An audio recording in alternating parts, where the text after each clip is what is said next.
back to the show, the executive director of the Lost Railway Museum in beautiful downtown Grass Lake, Hey. Kim Conan. Hey, it's great to be here today. It's great to have you back. I love to be here. It's museum season. It is. Summer is a great time because kids are out of school, so it's a great time to hit all of our museums in our county, and we've got some really nice ones. Let's first talk about the first exposure to the museum many people had this past month, the Jackson County Free Museum Day. How did that work out for LRM? Huge. We had 373 visitors that day. Really? Yeah, in one day. And about 100 more than what we had last year. That's fantastic. So it was amazing. And it wasn't like a great big huge mob coming in at one time. It was consistent though. I mean, people coming in every 10, 15 minutes. It was a consistent flow of people. It was awesome. So Jackson County Free Museum Day, it's more than just letting people tour the museum. You've done obviously some special things. And We did. We set up some special events. Our volunteers, we had 2 of them on the Boland Express, running the Boland Express, of course, and that was absolutely nonstop from 10:15 after they saw the video, the intro video, until 4 o'clock when we shut the doors. It was nonstop, constantly going. We had somebody on the velocipede, letting kids and adults ride the velocipede. That's always a hit. Let's see, one of our volunteers, Sand Richards, had a telegraph exhibit where the kids could learn about Morse code and do their name and send and receive their name in Morse code. That was cool. And Ken Soderbeck set up a couple exhibits showing how a magnetic field is transferred into electricity and also how steam was used to create electricity. Your volunteers really, they're real buffs to begin with, but there are a lot of the heavy lifting, restoration. They treat that place like it's their own. They do. They come in every Wednesday and work. Right now they're building a display for the casino fire, the W.A. Boland Casino that caught on fire in 1913. Where was that? That was out on Wolf Lake. And it wasn't the kind of casino that we define casinos by today. It was more of a dance hall gathering place. Although there were some games down below by invitation only. Well, the Purple Gang came over and hung out there, didn't they? I heard that. Yeah. I've heard that. And so that's going to be a display where the train goes back and forth and to deliver the people and bring them back. And then the lights go down because nighttime comes, and then the fire starts and the casino will catch on fire.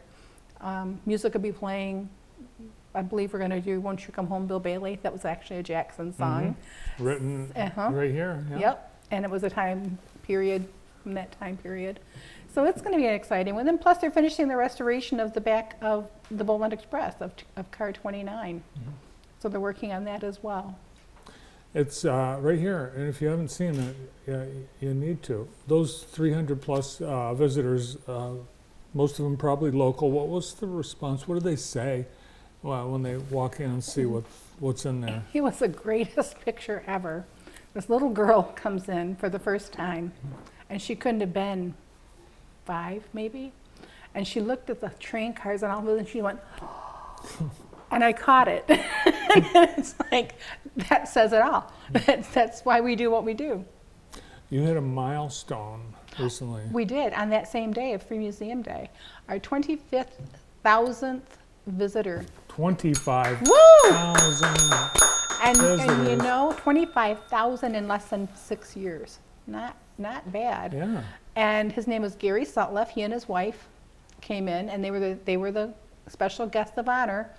And we had it set up so when they walked in the museum and they were announced, I had Ken Soderbeck on car 29 blowing the horn, and Bob Brownsey, our other volunteer, ringing the bell on 47. So as soon as they were announced, the bells and whistles went off, and they got standing ovations, and it was pretty cool. So the summer, as we mentioned, a great time to visit. The kids are out of school, but not just local people. This has become a real regional attraction. It has. We've had people from out of state, out of the country. We had 2 people from India not too long ago. That was pretty cool because they sat on our trains and they talked about how the electric train is coming back in India. And they just opened up 2 new stations.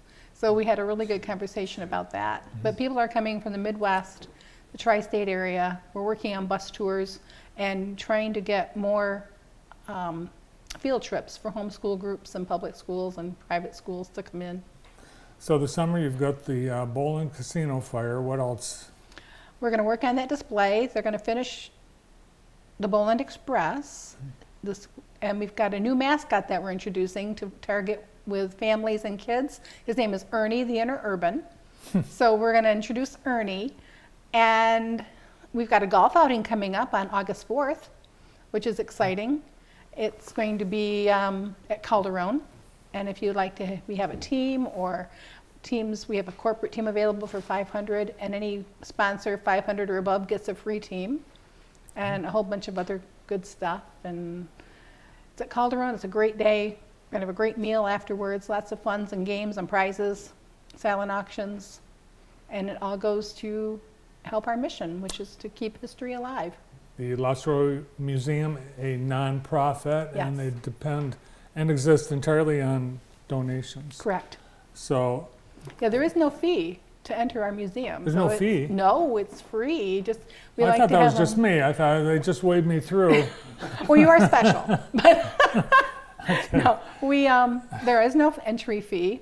So, of course, donations are always appreciated. Can you be is there a membership? We are working on a membership drive to kick off this fall, Okay. and there's different levels. So we're doing that this And- summer and kicking it off this fall. And you have a really cool gift shop. We do. We got puzzles. One of the new puzzles that Tom ordered was he sent a photo of the Boland Express. So you can get actually a puzzle of the Boland Express after you take that wonderful ride that JTV was so instrumental in helping us with. And you can take that home with you. And then plus we have 3D puzzles and t-shirts and all kinds of fun stuff. It's a treasure right here in Jackson County. Kim, thanks for all the work you're doing to keep everything up and running. And Thank you so much. Yeah, thanks for coming in today. Great to see you. Kim Conan, Executive Director of Lost Railway Museum in beautiful downtown Grass Lake.